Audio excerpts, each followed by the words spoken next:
Have you ever wondered how to use all of those different settings on your camera and what they actually mean? Well, in this video, we're breaking down the best video settings for beginner content creators. Now, before we dive in, I want you to know that it's perfectly okay to shoot on auto mode. I mean, when you think about it, our iPhones shoot on auto and their content performs just fine. So don't feel any stress if you're just starting out. The goal of this video is to help you understand these settings so that way you can take more control and improve your video quality over time. Let's start with frame rate. This is essentially how many frames per second, or FPS, are captured in your video. You've probably seen numbers like 24 FPS or 30 FPS, but what do they actually mean? Well, 24 frames per second is the standard for most movies and gives a cinematic look. On the other hand, 30 frames per second is slightly smoother and is often used for TV shows or online videos.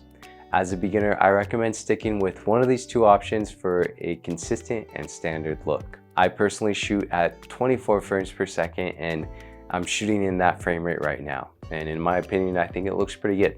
Next up is shutter speed. This controls how long your camera sensor is exposed to light for each frame.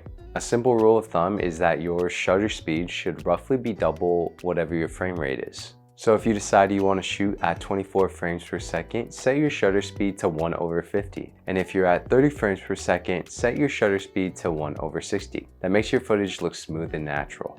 Now let's talk about ISO. ISO controls the sensitivity of your camera sensor to light. A lower ISO like 100 or 200 is great for bright conditions and will give you a clean image. As you raise the ISO, let's say to 800 or higher, your camera becomes more sensitive to light, which is helpful in low light situations. But there is a trade-off.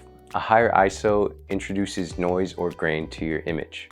So always try to keep it as low as possible while getting the exposure you need. Moving on to aperture. Aperture is basically like the eye of your camera. It controls how much light comes in and it affects your depth of field. Basically how much of the background is in focus. A lower f number like f1.8 will give you a blurrier background, which is great for making your subject stand out. A higher f number like f8 keeps more of the scene in focus, which is useful for landscape or group shots. If you're just starting out, try setting your aperture to something in the middle like f4 or f5.6.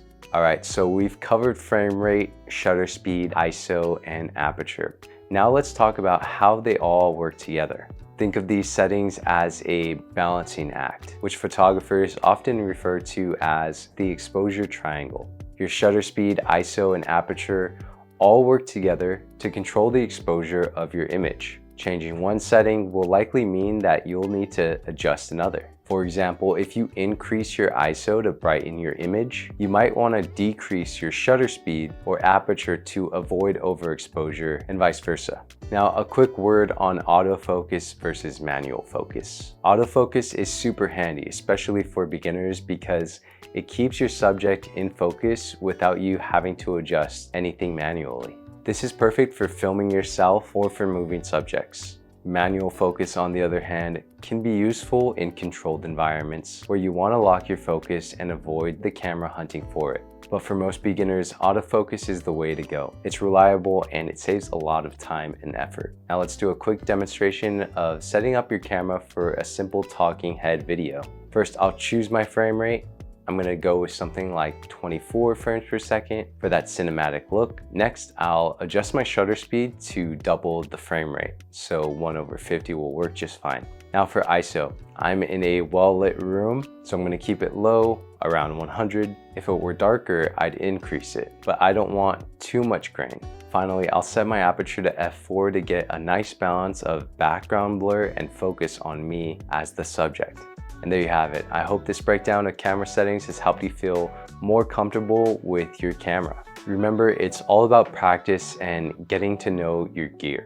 If you found this video helpful, please show some love by hitting the like button, subscribing to the channel, and leaving a comment down below. It's very helpful and it encourages me to continue making videos like the one that you're watching right now. Thanks for checking out this video, and I'll see you in the next one.